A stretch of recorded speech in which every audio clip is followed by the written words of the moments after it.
Bhagtani. Please tell us what the last 25 years have been like for the realty sector in Mumbai and particularly in India.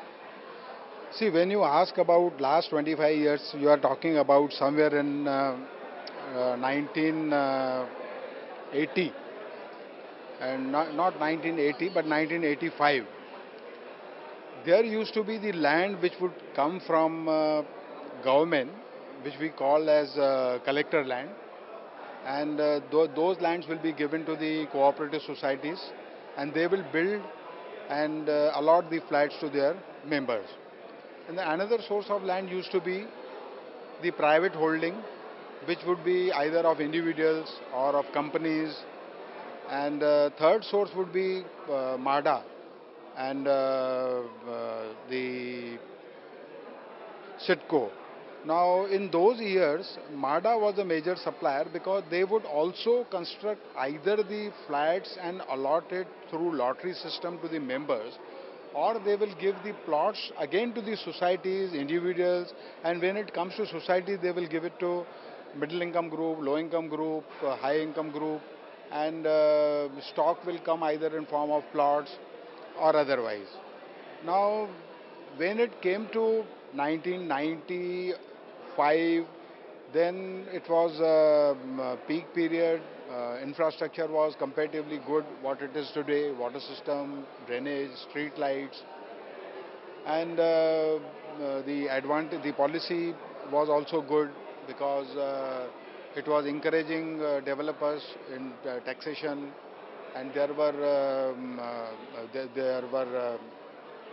supplies in form of small accommodation, medium accommodation, bigger accommodation. Then in around 2002 to 2008, the land scarcity started to be there.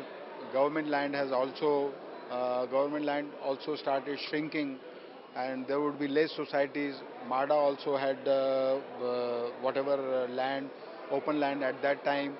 That also went into encroachment. Slum this had also come up very fast. So there is no grudge as such as far as last 25 years are concerned. We all developers are very happy. And in earlier there used to be no chamber, Maharashtra Chamber of Housing Industry also. Uh, it has been activated. Of course, after 1990 or so, earlier there used to be Suburban Developers Association and all. Now, now we are all happy because the supply is available, not much in Island City, that is from Churchgate to Mahim or from BT to Sion, but it is available from say Daisar, or I would say Mira Road to the Virar. Good supply is available. Sitco has also given good land in New Bombay, and the MMR, that is Mumbai Metropolitan Region, has also enough land. Policies are good, and the builders are also doing well. There are some difficulties. Concessions are not available. We are not. We don't have much opposition to that. But in case we need proper utilization of the floor space, then concessions will be necessary. This is what is the present scenario since last 20, either today or since last 25 years. Yeah. No. Yeah. And what do you see like in the next 25 years? Your personal view, what do you see the things, or what would you expect, or what would you want in the next 25 years in this sector to change? When you ask me, coming 25 years, we are talking somewhere in 2035. In my opinion, the FSI should be revised. When we see Singapore, we see China, we see New York, they have FSI something like 15. That means if you have 1,000 square yards, you are getting 15,000 square yards to develop. And here we have just, if your plot is 1,000, you are getting 2,000, and that also with TDR. That means we hand over the reservation somewhere to the south of the property, and we develop, we get the TDR, that is transfer of development rights.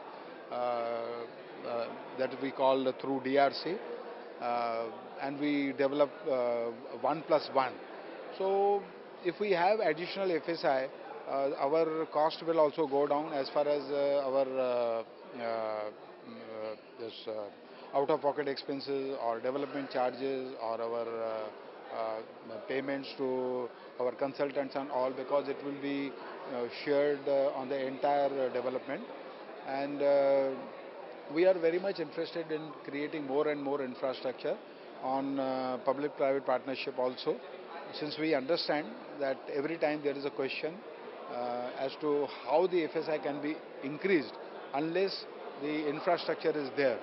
And then in 2035, I see that the development will be 99% through slum redevelopment, and a lot of land will be this available in form of not reclamation, but in form of some method. Maybe it will be kind of a this slabs above the seas, and of course those will have adequate foundation and all, RCC foundation and all. Lot of land will be available. There will be several helipads. There will be runways, and we would be there will be lot of transport system, either below sea or above sea, and there will be lot of sea links, and metro system will also be very good. And all over India, you will not find single pocket which is not having infrastructure. Every pocket, every field, every green field will be having infrastructure. Every person probably will be having house. There will be markets, there will be hospitals, there will be theaters, uh, there will be this there will be studios, there will be uh, TV centers, there will be a lot of things will be there, which will be available all over India. So that means if the person is in, say, in a remote area in Maharashtra, he would not like to come to Bombay at all, because he will get opportunity. Say, for instance, I'll take your example.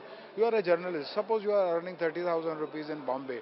You have to pay from that your monthly rent or your maintenance charges to your society. Then you have to travel by bus or train, and you spend there. You lose a lot of energy. You are back home, you buy costly vegetables, you cook yourself, you teach your children, and then you have to be in time everywhere. So suppose you are offered, now you are a journalist, if you are offered a job in a remote area also, you would feel that what I don't have, you will feel that you have a mobile, you have a this satisfaction as far as your job is concerned. Your children are going in good school, because by then the good schools will be there, and government will be encouraging. As it is, government says that you take 1 to 4 FSI, that means a plot is 1,000, 2,000 square yard, 2,000 meters, you take 8,000 meters. So a lot of schools will be available, and connectivity through this every type of transport, video conferencing will be available. So entire India will be. I even foresee that there will be compromise on the border with the neighboring countries, where we will be setting out a formula with them that, look, you take this much land and give us this much land, and let us share the border properly, and there would be not a single adjoining country which will insist for no man land. Today there are several thousand running kilometers between us and China. There is a lot of land between us and Pakistan, which is no man's land. Neither we can go there, nor they can come here. It's just to maintain kind of a ceasefire system or whatever it is we call, which is lying like that only. That will come to the education of you people, and it will be highlighted through newspapers and many agencies, and proposals will come through good architects, and where the sea is around, hydrographers and environmental people. and that kind of things will be available. And public-private partnership, I see a lot. What boot system, that means you build, operate, that system will be too much, because here people are interested in facility. They don't mind somebody earning. A poor Indian does not mind that a rich Indian is earning, as far as he is getting facility, because he understands that after all somebody will be investing money, so he will be borrowing also, he will be paying taxes also. But some bridge is done, he is able to pass from that bridge on no on a very small toll charges.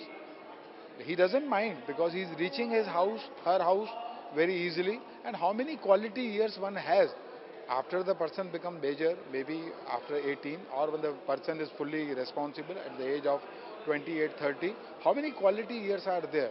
So accommodation problem will not be there. I do agree. We read in the newspapers, we study the things, we see the studies otherwise outside the country, that there are problems looking to the ratio of what is being developed today, and the speed today, how much time it will take.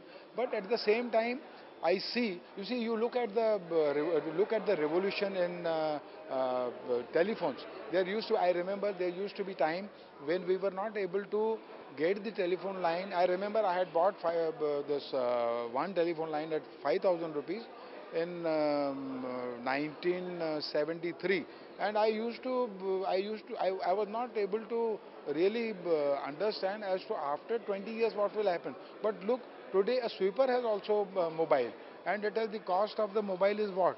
So that kind of revolution is bound to be there as far as the real estate is concerned. And I don't mind going ahead with a step that the speed accommodation industry, accommodation times has taken 25 years ahead. It will be one of the most popular paper, and people would be really learning through that what is available in India, and how it can be solved. What you see in the musical nights, or what you see in Saregama on TV, those things you will be seeing. The accommodation time may be bringing that on the TV. They will be showing, see, this is the statics, and this is how we can solve the problem. So 25 years ahead, there is not going to be a grimy situation. Let us have good mind, open mind. Let us have positive attitude, and there is going to be very good solutions. We will not. And once we see one thing, we always appreciate, and we must appreciate that our intellectual system, our brains, our hard work is much better than other countries. I may say, you see, I'm not quoting so that it doesn't hurt anybody, but we are much better, and we are very serious about it, and there is going to be a great success.